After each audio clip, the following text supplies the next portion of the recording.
চল হাট।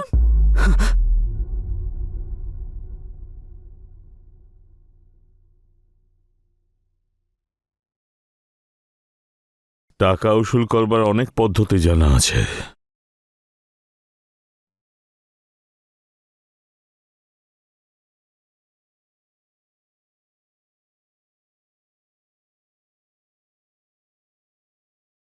এই নাও তোমার টিফিন। আরে শোনো না, কি হলো? কিছু কথা তো বলো, রাগ করে আছো? আমি কোনো কথাই বলতে চাই না। তোমার কাছে আমার জন্য সময় কোথায়? সব সময় শুধু কাজ কাজ আর কাজ। কি করব? এত পরিশ্রম তো তোমার জন্যই করছি, যাতে তোমাকে জীবনের সব আনন্দ দিতে পারি। তুমি রেন্টের ট্যাক্সি চালাও, সারা দিন কাজের মধ্যে থাকো। আমার জন্য সময় কোথায় তোমার? আর এটা একটা কাজ হলো? আমরা এত বড় বাড়িতে থাকি আর তুমি ট্যাক্সি চালাও। জানো সোসাইটিতে সবাই কি ধরনের কথা বলে? আমার একদম ভালো লাগে না। তুমি তো জানো আমার মাথার উপর ঋণের বোঝা আছে, আর বাবার বিজনেসটাও ডুবে গেছে, বাবা অফ হয়ে গেছে। আর এই বাড়িটা, এবার এই বাড়িটাও আমাদের হাত থেকে চলে যাচ্ছে। একবার যদি ওই ঋণের বোঝাটা মিটিয়ে দিতে পারলে আমি অন্য একটা কাজ খুঁজে নেব।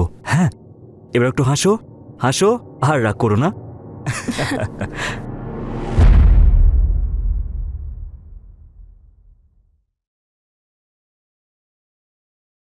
সত্যি বলবো ভাই, মাথা খারাপ হয়ে যাচ্ছে, বাঁচার ইচ্ছেটাই চলে যাচ্ছে। আরে মনে হচ্ছে যেন সবকিছু ছেড়ে ছেড়ে কোথাও চলে যাই, ব্যাস। সারা দিন রাত পরিশ্রম করো, তারপরেও এই টেনশন পিছনই ছাড়ছে না আমার। পরিবারকেও টাইম দিতে পারছি না, আর এই ট্যাক্সি চালানোর কাজ। তারপর যাবে কোথায়? উপরে।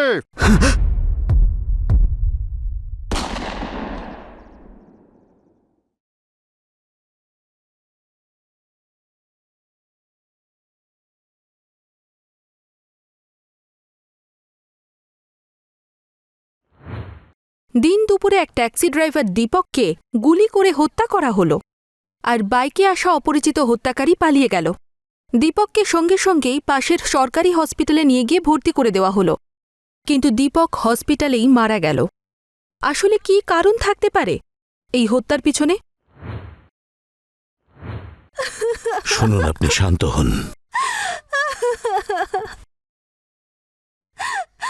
স্যার, ইনি হলেন দীপকের স্ত্রী। আমি ফোন করেছিলাম। বডিটাকে পোস্টমর্টমে পাঠিয়ে দাও। Yes sir.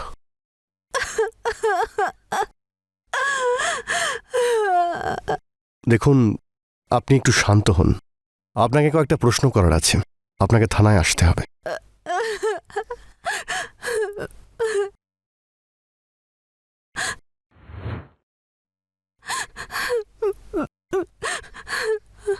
প্লিজ।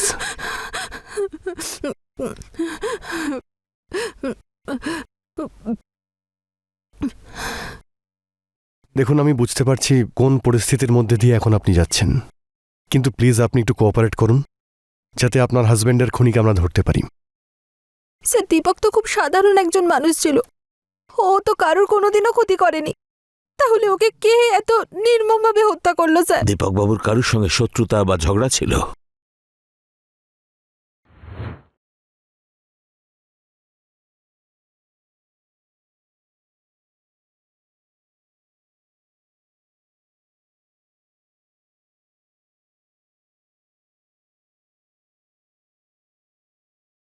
এই বল, বল, বল, কোথায় আমার টাকা? বল। দেখুন দাদা, দেখুন, আমি আপনার টাকা ঠিক মিটিয়ে দেবো।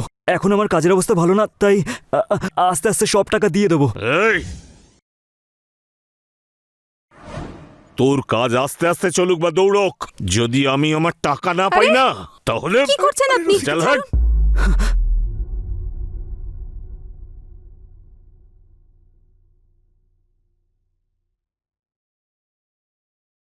টাকা উসুল করবার অনেক পদ্ধতি জানা আছে। সত্তু দাদা, আমি আপনার টাকা মিটিয়ে দেবো। চল হাট। টাকা আমার ফেরত চাই, তাড়াতাড়ি।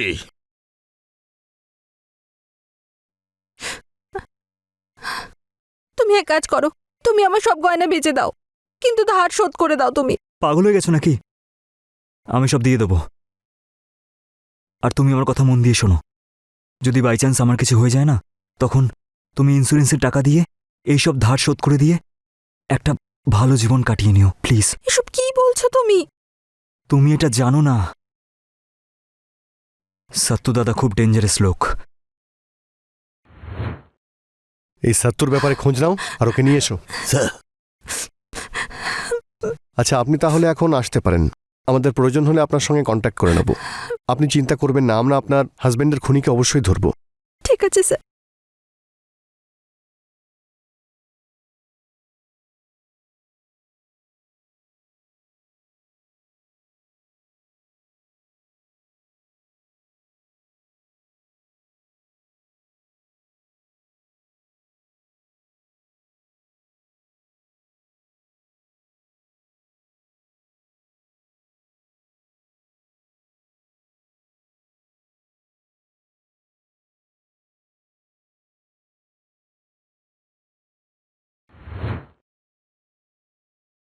এই হলো সত্তু ভাই।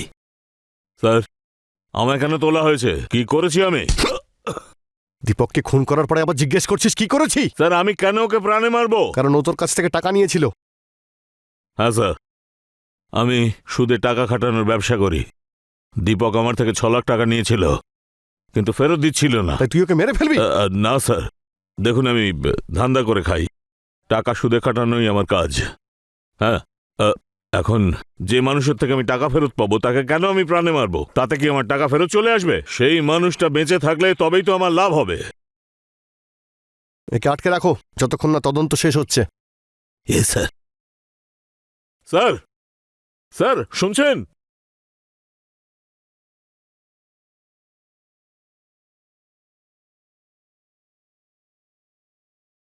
আমার মনে হয় না সত্য দীপককে খুন করেছে। স্যার দীপকের বডিতে যে বুলেট পাওয়া গেছে, আমাদের সেই বন্দুক সাপ্লায়ারকে খুঁজতে হবে, যাতে আমরা তার থেকে কিছু সন্ধান পাই।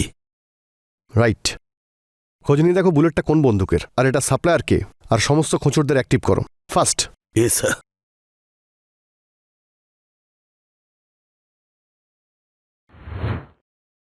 পুলিশ সত্তু ভাইকে জিজ্ঞাসাবাদ করল, আর পুলিশ এটা জানতে পারল যে দীপককে সত্তু ভাই মারেনি।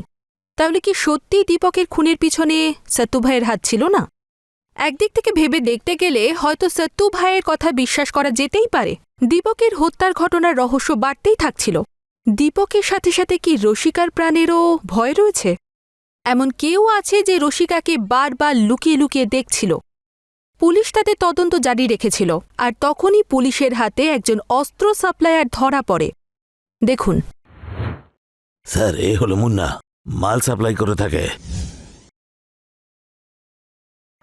স্যার ক্ষমা করে দেবেন, পেটের দায়ে কোনো না কোনো কাজ তো আমাদের করতেই হয়, আর অন্য কোনো কাজ তো আমি পারিও না স্যার, শুধু এটাই পারি, আর এতে ঝট করে টাকাও পাওয়া যায়। তুই টাকা পাওয়ার জন্য অবৈধ কাজ করবি? তুই জানিস তোদের মতো লোকেদের জন্যে ক্রাইম কত বেড়ে গেছে? স্যার এইসব কিছু শুনে আমাদের কি হবে? ক্রাইম বাড়ুক বা কমুক, আমাদের কাজ হলো বন্দুক বিক্রি করা, আর বন্দুক কে নেবে, সেটা দিয়ে কি করবে, কাকে খুন করবে, তাতে আমাদের কি যায় আসে? কিন্তু আমাদের যায় আসে। আইন ব্যবস্থাকে ঠিক রাখতে এটা আমাদের দরকার। তুই সত্যি করে বল, MK সিরিজের বন্দুক তুই 15 দিনের মধ্যে কাকে কাকে বেচেছিস? এত বন্দুক বিক্রি করি আর এত গ্রাহক নিতে আসে, এসব কি করে মাথায় রাখবো? সোজা আঙুলে ঘি উঠবে না। একে এত মার মারো, বন্দুক তো দূরের কথা, বুলেটের নাম্বারও যেন ওর মনে পড়ে যায়। স্যার বল, বল, মুখ খোল, বল। স্যার লাগছে। মুন্নাকে জিজ্ঞাসাবাদ চলছিলই, আর মুন্না এত সহজে সবকিছু বলে দেবে এমন লোক নয়। পুলিশ ডিপার্টমেন্ট নিজেদের তরফ থেকে সম্পূর্ণ প্রচেষ্টা চালাচ্ছিল। বিশেষ করে অবৈধ কারবারের সঙ্গে যারা যুক্ত রয়েছে তাদের থেকে আইনকে বেশি ভয় পায় এর পিছনে যারা যুক্ত রয়েছে তারা। আর অন্যদিকে উপযুক্ত প্রমাণ সাক্ষ্য না পাওয়ার জন্য ওই সত্তু ভাই জামিন পেয়ে গিয়েছিল। তারপর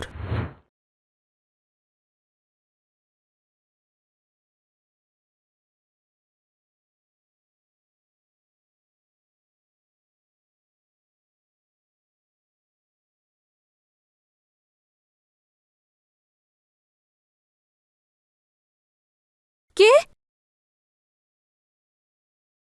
কে ওখানে?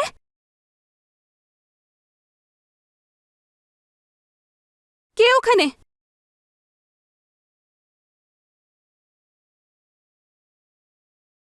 কে?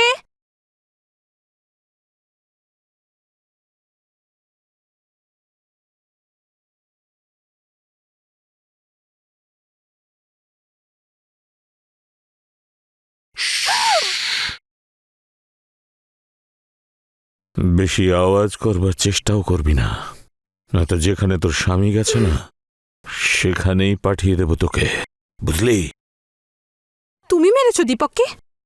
না, কিন্তু যদি মেরে দিতাম তাহলে ভালোই হতো। পুলিশ আমার পেছনে লেগেছে, আর আমি সালা তোদের টাকা দিয়ে সাহায্য করেছি। এটাকে ব্যবসা বলে। সুদ নিতে তুমি, সুদখোর তুমি। একে সাহায্য বলে? এই, বেশি কথা নয়, নালে তোর জীবনের সুদটা না এখনই এই মুহূর্তেই শেষ করে দেব। হ্যাঁ, বল কবে দিবি আমার টাকা? সে তো দীপক নিয়েছিল, আর দীপক তো আর নেই। তাহলে কিসের টাকা? এই, বেশি চালাকি দেখাবি না। যদি আমি আমার টাকাটা না পাই না, তাহলে মনে রাখবি। দিয়ে দেব। দীপকের ইন্স্যুরেন্সের টাকা ঢুকবে, তখন তোমার টাকা আমি দিয়ে দেব। এক মাসের সময় দিলাম।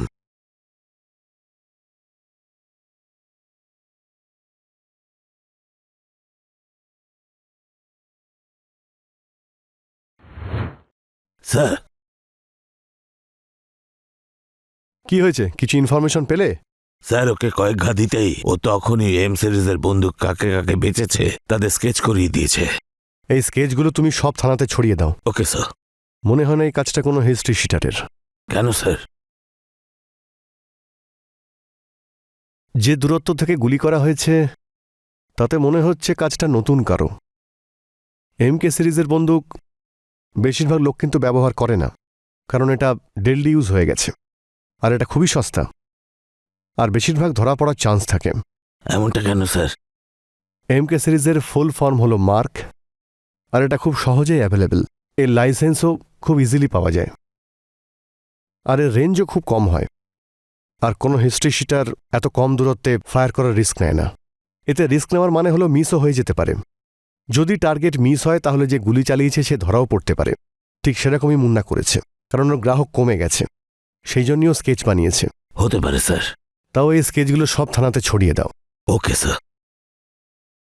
স্যার, স্যার ওই সত্তু, আপনি তোকে জামিন দিয়ে দিলেন। ও আমার বাড়িতে গিয়েছিল, আমাকে মেরে ফেলার হুমকি দিচ্ছিল।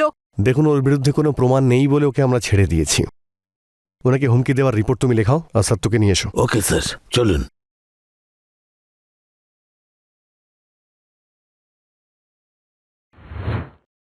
একদিকে দীপকের হত্যাকারীর খোঁজ পুলিশের কাছে একটা চ্যালেঞ্জ হয়ে দাঁড়িয়েছিল, আর অন্যদিকে সত্তুর এই ওপেনলি রসিকাকে হুমকি দেওয়া। পুলিশ রসিকার কমপ্লেন অনুযায়ী সত্তুকে আবার গ্রেফতার করে, যাতে রসিকা সেফ থাকতে পারে। কিন্তু সেটা কতদিন? স্যার, ইচ্ছে হলেই তুলে আনেন, এবার যেতে দিন। তোর বিরুদ্ধে কমপ্লেন আছে, তুই রসিকা ম্যাডামকে হুমকি দিয়েছিস। আরে স্যার, আমি তো ওর কাছে আমার টাকা চাইতে গিয়েছিলাম। তো টাকাকে এভাবে ধমকে চাওয়া যায় নাকি? স্যার, একে তো এই ফ্যামিলি আমার টাকা খেয়ে নিয়েছে, তার উপরে আমাকে ফাঁসিও দিচ্ছে। চুপ কর। স্যার, এই ছবিটা সব জায়গায় সার্কুলেট করে দেওয়া হয়েছে। স্যার, এই ফটো? তুই চিনিস একে? হ্যাঁ, এ তো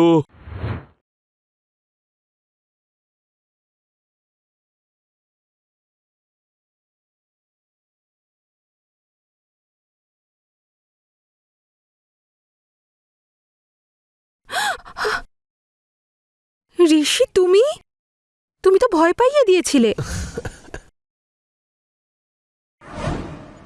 আমি তো ভয় দেখাতে চাইনি, তারপর ভাবলাম একটু ভয় দেখিয়েই দিই। আর এই দরজা এইভাবে খোলা রাখা উচিত নয়, যদি সত্য এসে যায় তো। সত্তুর জন্য চিন্তা করতে হবে না, ওকে আমি অ্যারেস্ট করিয়ে দিয়েছি। আর পুলিশের কথা বললে, ওরা তো দীপকের খুনিকে ধরতেই ব্যস্ত, আর ইন্স্যুরেন্সের টাকা চলেই আসবে। তারপর তুমি আর আমি দূরে কোথাও চলে যাব।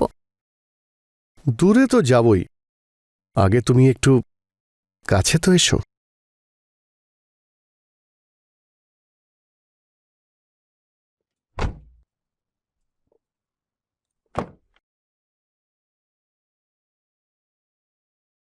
বাহ,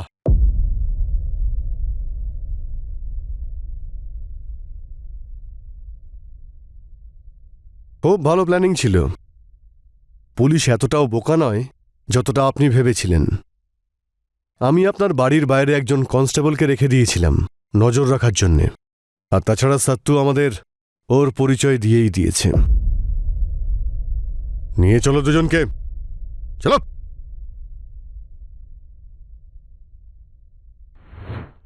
সত্তু পুলিশের কাছে ওই স্কেচ দেখে ওর পরিচয় পুলিশকে জানিয়ে দিয়েছিল। সত্তু ওই লোকটাকে খুব ভালো করে হয়তো চিনত না, কিন্তু সত্তু দুই একবার রসিকাকে লুকিয়ে লুকিয়ে ঋষির সঙ্গে দেখা করতে দেখেছিল। পুলিশ যে মুহূর্তে এই কথাটা জানতে পারল, তারা তাড়াতাড়ি স্টেপ নিতে শুরু করল আর ঋষিকে ধরার জন্য রসিকার বাড়ির সামনে একজন কনস্টেবলকে সিভিল ইউনিফর্মে ডিউটিতে রেখেছিল। আর কিছুদিনের মধ্যেই ঋষি রসিকার সঙ্গে দেখা করতে এলো আর ধরা পড়ে গেল। কিন্তু আসলে রসিকা দীপককে কেন মেরেছিল? কি কারণ থাকতে পারে? বল, দীপককে কেন মারলি? স্যার, আমি তো দীপককে বিয়েই করতে চাইনি। আমি তো ঋষিকে ভালোবাসতাম, কিন্তু বাড়ির লোক জোর করে দীপকের সাথে আমার বিয়ে দিয়ে দেয়। হ্যাঁ স্যার, স্যার আমরা দুজন কলেজে পড়ার সময় থেকে একে অপরকে ভালোবাসি। তো দীপককে ডাইভোর্স দিয়ে ওকে বিয়ে করে নিতে খুন করার কি দরকার ছিল? স্যার, ভালো জীবনের জন্য আমাদের টাকার প্রয়োজন ছিল। আর যখন জানতে পারি যে দীপকের কাছে একটা ভালো লাইফ ইন্স্যুরেন্স পলিসি রয়েছে, যদি বাই চান্স আমার কিছু হয়ে যায় না, তখন তুমি ইন্স্যুরেন্সের টাকা দিয়ে ওই ধারগুলো সব শোধ করে দিয়ে একটা ভালো জীবন কাটিয়ে নিও প্লিজ। তখন ওকে সরিয়ে দেওয়ার প্ল্যান করলাম, যাতে ওই টাকায় আমরা একটা ভালো জীবন কাটাতে পারি। স্যার, স্যার এই পুরো প্ল্যানটাই রসিকারই ছিল। হ্যাঁ? আর এক্সিকিউট তুই করেছিস। এবার তোমরা দুজন মিলে জেলের ভিতরে ভালো করে জীবন কাটিও, আর তাও আলাদা আলাদা। আজকাল মানুষ পশুর থেকেও বেশি ভয়ঙ্কর হয়ে উঠছে। এ কেমন সমাজে বাস করছি আমরা, যেখানে টাকার জন্য একজন স্ত্রী তার স্বামীকে মারার প্ল্যান তৈরি করছে আর নিজের প্রেমিকের সঙ্গে মিলে নিজের কারণেই বিধবা হয়ে যাচ্ছে। এই ঘটনা আপনাদের সামনে আমি এই কারণে তুলে ধরছি, যাতে আপনারা এই ভুল না করেন। আমাদের একটা ভালো সমাজের প্রয়োজন, যেখানে আমাদের ভবিষ্যৎ প্রজন্ম শান্তিতে বসবাস করে। আমি রানী চ্যাটার্জি এখন আপনাদের থেকে বিদায় নিচ্ছি। আবার দেখা হবে ক্রাইম চক্রের একটা নতুন এপিসোডের নতুন ঘটনাকে সঙ্গে নিয়ে। ততক্ষণ সাবধান থাকবেন, সতর্ক থাকবেন আর দেখতে থাকবেন ক্রাইম চক্র। জয় হিন্দ।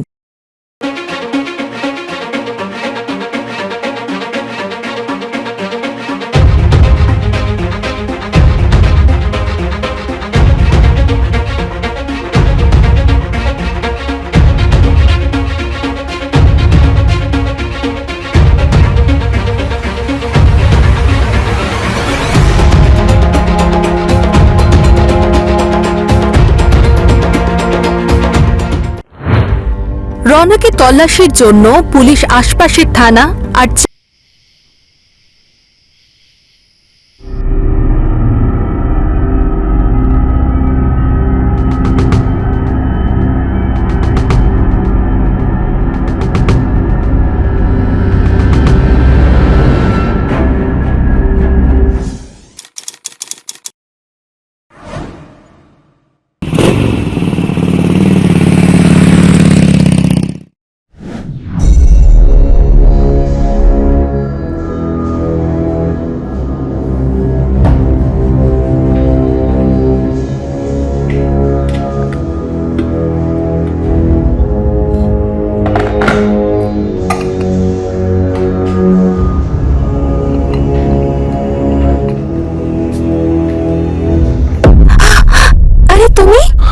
গিয়েছিলাম তো। আরে কি করছো, ছাড়ো। আরে এর জন্য তোমার পারমিশনের কোনো প্রয়োজন নেই।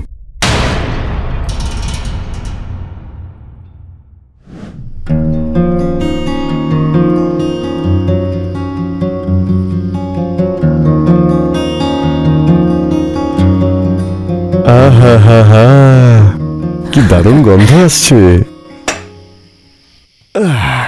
পিঙ্কুকে দিয়ে এলে দিদার বাড়িতে?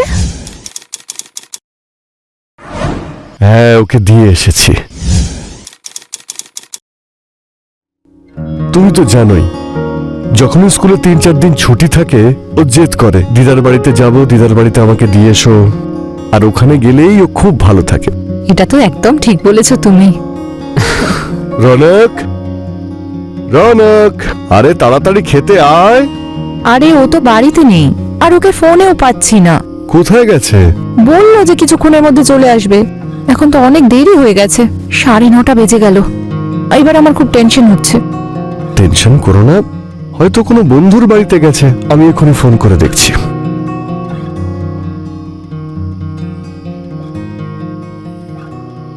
হ্যাঁ দেব বাবা, আমি রনকের বাবা বলছি। ও আছে ওখানে?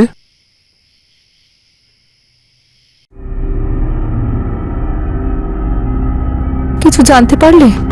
এরকম তো ও কখনোই করে না। না, ওর কোনো বন্ধুর বাড়িতেই যায়নি। তুমি চিন্তা করো না, ও চলে আসবে। আমার খুব টেনশন হচ্ছে, ও আবার কোনো বিপদে যেন না পড়ে। প্লিজ প্লিজ তুমি কিছু করো, প্লিজ কিছু করো, প্লিজ প্লিজ প্লিজ কিছু করো।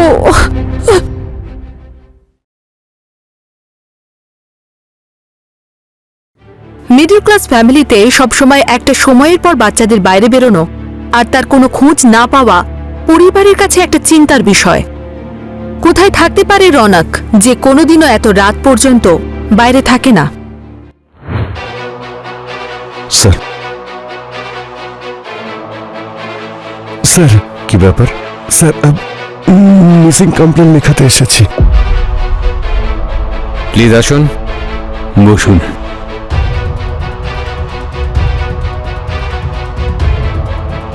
আচ্ছা বলুন, কে নিখোঁজ? আমার ছেলে রনক আজ সন্ধেবেলা বাড়ি থেকে বেরিয়েছে, এখনো বাড়ি ফেরেনি। কত বছর বয়স আপনার ছেলের? মাত্র 17 বছর বয়স। চলে আসবে, হয়তো কোনো বন্ধুর বাড়িতে গেছে। আসলে আমরা 48 ঘন্টা না কাটলে কারো মিসিং কমপ্লেন তো নিতে পারি না। কিন্তু স্যার আজ পর্যন্ত তো এরকম হয়নি। ও যখনই লেট করতো আমাদের ফোন করে আগেই জানিয়ে দিত। আর আজকে তো আমার ছেলেকে ফোনেও পাচ্ছি না। স্যার প্লিজ কিছু করুন স্যার। ঠিক আছে ঠিক আছে, আপনাদের কাছে রৌনকের কোনো ছবি আছে? হ্যাঁ হ্যাঁ আচ্ছা স্যার।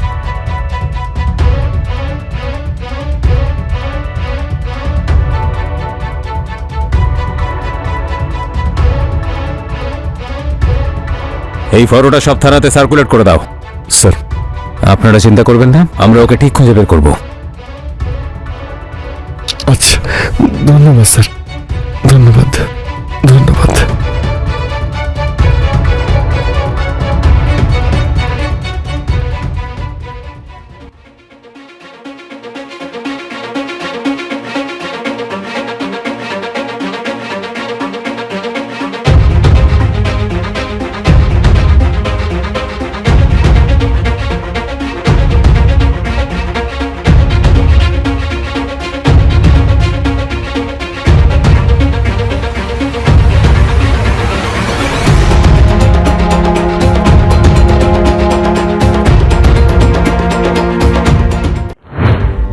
রনকের তল্লাশির জন্য পুলিশ আশপাশের থানা আর চেকপোস্টে অ্যালার্ট জারি করেছিল, কিন্তু রনক আসলে কোথায় ছিল? হঠাৎ করে রনকের এভাবে গায়েব হয়ে যাওয়া, এটা কি কোনো অপরাধের দিকে ইশারা করছে? এই কেসে নতুন মোড় তখনই এলো যখন কিডন্যাপারের কাছ থেকে একটা চিঠি রনকের বাড়ির লোকের হাতে পৌঁছয়।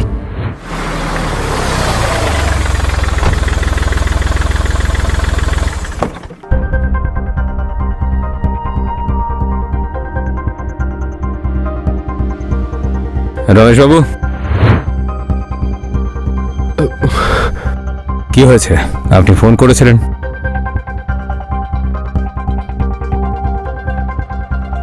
তোমাদের ছেলে রৌনক আমাদের কাছে বন্দী। যদি ওকে জ্যান্ত দেখতে চাও তো তাহলে 20 লাখ টাকা রেডি রেখো, আর পরের চিঠির জন্য অপেক্ষা করো। আর যদি পুলিশকে খবর দেওয়ার চেষ্টা করো তাহলে আল্লাহ কসম তোমার ছেলের লাশ পাবে তুমি। আল্লাহ হাফিজ। ইন্সপেক্টর স্যার, আমার খুব ভয় করছে। আমার ছেলে কি অবস্থায় আছে, কোথায় আছে? দেখুন ম্যাডাম, আপনি ভয় পাবেন না। আমরা একটু জিজ্ঞাসাবাদ করতে চাই আপনাকে। প্লিজ একটু কোঅপারেট করবেন। আপনাদের সঙ্গে কারোর কোনো শত্রুতা বা ঝামেলা আছে? স্যার আমরা তো সরল সোজা মানুষ, ছোট্ট একটা পরিবার। আমার স্ত্রী রশনি আর আমার 2 ছেলে, বড়টা রনক আর ছোটটা পিঙ্কু। এই হলো আমাদের ছোট্ট একটা পরিবার। আমাদের সঙ্গে কারোর কোনো ঝামেলা কেন থাকবে, আর কি শত্রুতা থাকবে? কাউকে সন্দেহ হয় আপনাদের? মানে এই রনকের কিডন্যাপিং হওয়ার আগে কি এইরকম কিছু হয়েছিল যা থেকে আমরা কোনো সূত্র পাই? না স্যার, সেরকম তো কিছুই হয়নি। আচ্ছা, রৌনকের ঘর কোনটা? এই সিঁড়ির কাছে প্রথম ঘরটা।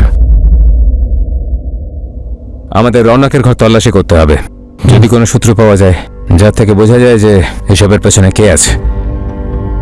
রমেশবাবু, এই লেটার যেই লিখে থাকুক না কেন, দেখে মনে হচ্ছে ও যে ভাষায় কথা বলে সেটা হলো উর্দু।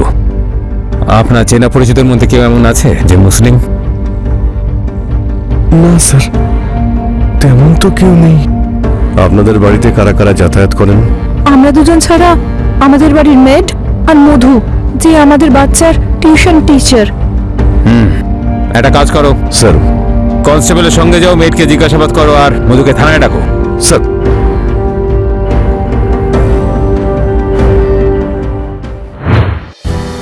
আসুন। স্যার, ইনি হলেন মধু দেবী, রনকের টিউশন টিচার। বসুন। স্যার, আমি রৌনকের টিউশন টিচার আগে ছিলাম, এখন আমি ওর ছোট ভাই পিঙ্কুকে পড়াই। কোনো বিশেষ কারণ? স্যার, বিশেষ কারণ তো কিছু নেই, ও এখন হায়ার ক্লাসে চলে গেছে আর আমি 10 অবধি বাচ্চাদের পড়াই। আপনি তো নিশ্চয়ই জানেন রনক কিডন্যাপ হয়েছে, সেই জন্যই আপনাকে এখানে ডেকেছি। হ্যাঁ স্যার, আমি জানি, আর আমার খুব টেনশনও হচ্ছে যে রৌনক কি অবস্থায় আছে। মধুদেবী, রৌনক কি কখনো আপনার সঙ্গে কিছু শেয়ার করেছে যে ও কোনো প্রবলেমে আছে, বা আপনার কি মনে হয় যে রৌনকের কিডন্যাপিং এর পেছনে কার হাত থাকতে পারে? কারণ আপনি তো ওর বাড়িতে প্রায় যাওয়া আসা করতেন।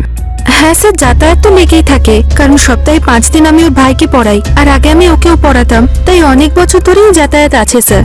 কিন্তু রৌনক আমার সাথে কোনো কিছু শেয়ার করেনি, আর এমনিতে ও খুব ভালো ছেলে স্যার, না কারোর সাথে ঝগড়াঝাটি হয়, না কোনো প্রবলেম।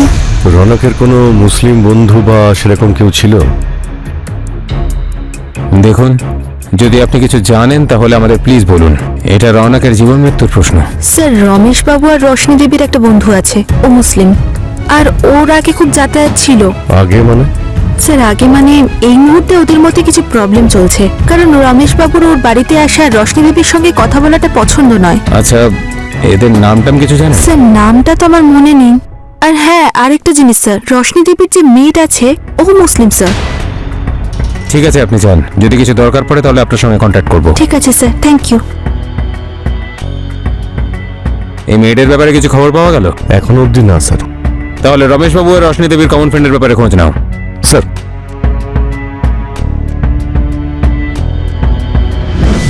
রৌনকের কিডন্যাপিং কেস নতুন নতুন চমক নিয়ে আসছিল, আর পুলিশের কাছে কোনো উপযুক্ত প্রমাণ আসছিল না। প্রত্যেক দিক থেকে আসা বিভিন্ন তথ্য আলাদা আলাদা মানুষের দিকে ইশারা করছিল, কিন্তু কোনো অ্যাঙ্গেল থেকেই রৌনককে সুস্থভাবে বাড়ি ফিরিয়ে নেওয়ার রাস্তা পাওয়া যাচ্ছিল না। স্যার, স্যার এই সিসিটিভি ফুটেজ দেখুন। রনক আনন্দনগরের পার্কের সামনে দিয়ে যাচ্ছে।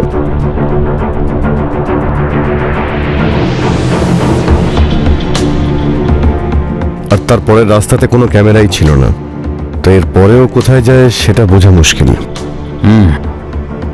আর রোশনি দেবীর মেয়েদের ব্যাপারে কিছু খবর পেয়েছো? ওর বাড়িতে তালা দেওয়া স্যার, ও পালিয়েছে। আরও একটা কথা স্যার, রনকের কিডন্যাপিং এর আগেই মেয়েড ওদের বাড়ি থেকে ছুটি নিয়েছিল। হতে পারে যে কিডন্যাপিং এর প্ল্যানিং এর জন্যই ও ছুটি নিয়েছে। হতে পারে স্যার। এই রৌনকের ফোন লোকেশন ট্রেস হয়েছে? হ্যাঁ স্যার, ওই আনন্দনগরের পরে গিয়ে রনকের ফোনটা অফ হয়ে যায়। একটা কাজ করো, আনন্দনগরে যাওয়ার যতগুলো রাস্তা আছে সবগুলোর সিসিটিভি ফুটেজ বের করো। আমি রোশনবাবু আর রোশনি দেবীর কমন ফ্রেন্ডের ব্যাপারে খোঁজ নিচ্ছি। ঠিক আছে স্যার। আসলে কি এমন বিষয় ছিল যেটা রমেশবাবু আর রোশনি দেবী লুকোচ্ছিলেন? নিজের ছেলের জীবন সংশয়ে থাকা সত্ত্বেও ওরা নিজের কমন ফ্রেন্ডের ব্যাপারে পুলিশকে কোনো তথ্যই দেয়নি। আর রোশনি দেবীর মেয়েটি বা কোথায় ছিল? এই সব বিষয় কি একসঙ্গে সম্পর্কিত ছিল? জানি না আমার ছেলের অনেক কি অবস্থায় আছে। টাকা দিয়ে তুমি ওকে কেন ফিরিয়ে আনছো না? আরে কিন্তু আমি রনককে ফিরিয়ে আনবোটা কি করে? ওই চিঠির পরে কিডন্যাপার না ফোন করেছে আর না অন্য কোনো চিঠি পাঠিয়েছে। যা ইচ্ছে করো, তুমি রৌনককে নিয়ে এসো। ওকে ছাড়া আমি বাঁচতে পারবো না। কিছু একটা করো।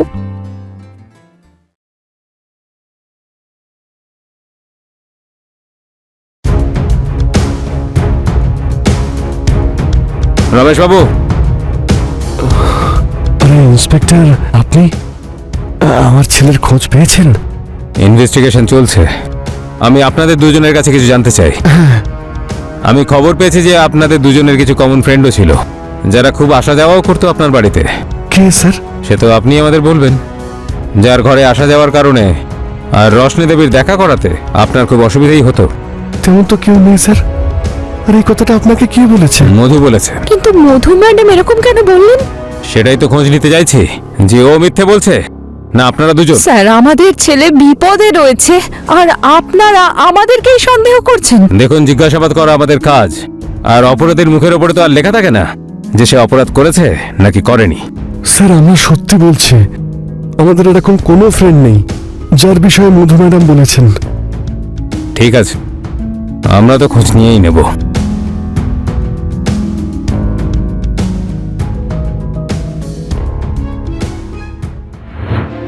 স্যার, এই দেখুন স্যার, আনন্দনগরের পরের ফুটেজ।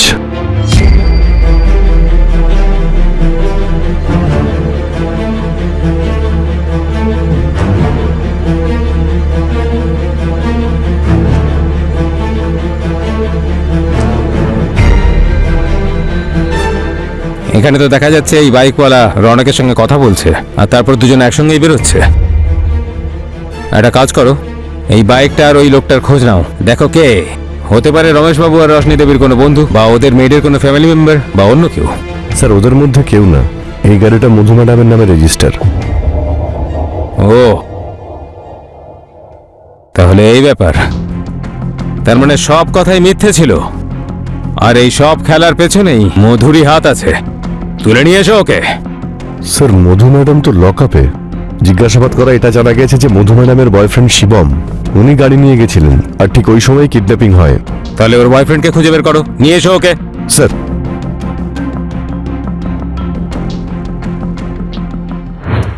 রৌনক কিডন্যাপিং কেসে হঠাৎ করে একটা নতুন মোড় এলো। আসলে মধু, যে একজন টিচার, সে পুলিশের কাছে গিয়ে কেন মিথ্যে কথা বলেছিল? আর রৌনক কোথায়? এই কিডন্যাপিং এর পিছনে আসল কারণটা কি? পুলিশ এই সব প্রশ্নের উত্তর খুঁজতে গিয়ে মধুর বয়ফ্রেন্ড শিবমকে খুঁজতে লাগলো, আর খুব তাড়াতাড়ি ও পুলিশের হাতে ধরা পড়লো। কোথায় রৌনক? মেরে ফেলেছি আমি ওকে। কি মেরে ফেলেছিস? হ্যাঁ, যেদিন আমি ওকে কিডন্যাপ করে এনেছিলাম সেই রাতেই আমি ওকে মেরে ফেলেছিলাম। যদি তুই ওকে কিডন্যাপ টাকার জন্যই করে থাকিস, তাহলে মারলি কেন? কে বলেছে যে আমি ওকে টাকার জন্য কিডন্যাপ করেছিলাম? আমি ওকে ঘৃণা করতাম। আমার মধুর পিছন পেছন ঘুরে বেড়াতো, ওর সঙ্গে ঘনিষ্ঠ হওয়ার চেষ্টা করতো।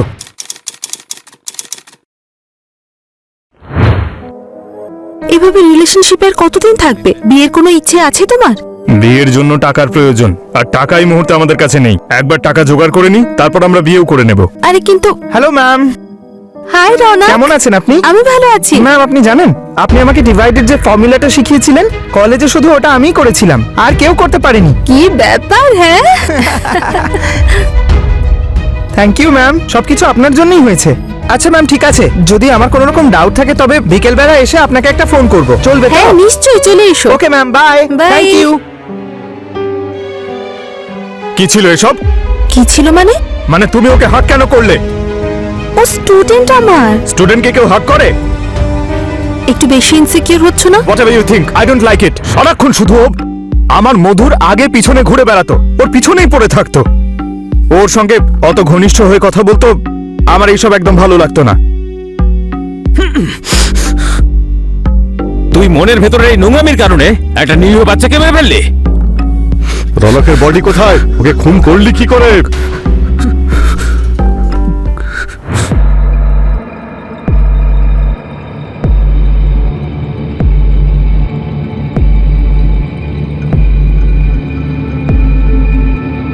মধু, স্কুটারের চাবিটা দাও না। স্কুটারের চাবি কেন? আরে আমাদের বিয়ের জন্য কিছু টাকা জোগাড় করতে হবে। কিন্তু এখন হ্যাঁ, কিছু কাজ আছে, পরে বলছি, এখন চাবিটা দাও। হলে রাখা আছে।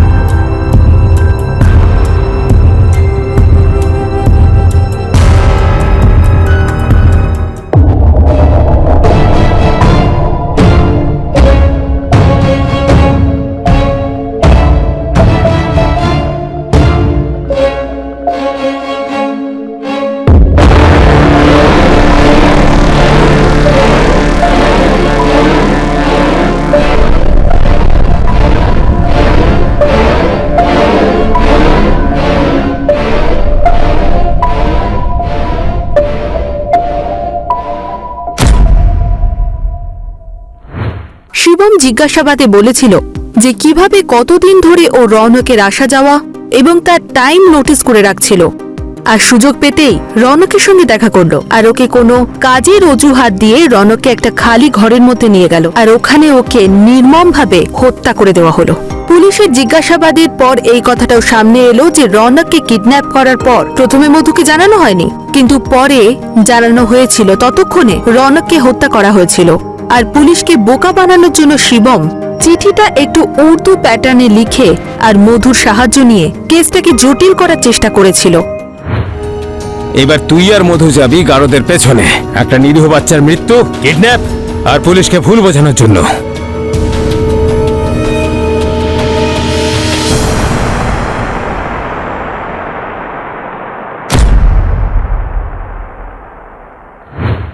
তো এই ঘটনায় আপনারা দেখতে পেলেন কিভাবে একটা হিংসাত্মক মনোভাব এত বড় অপরাধের রূপ নিল।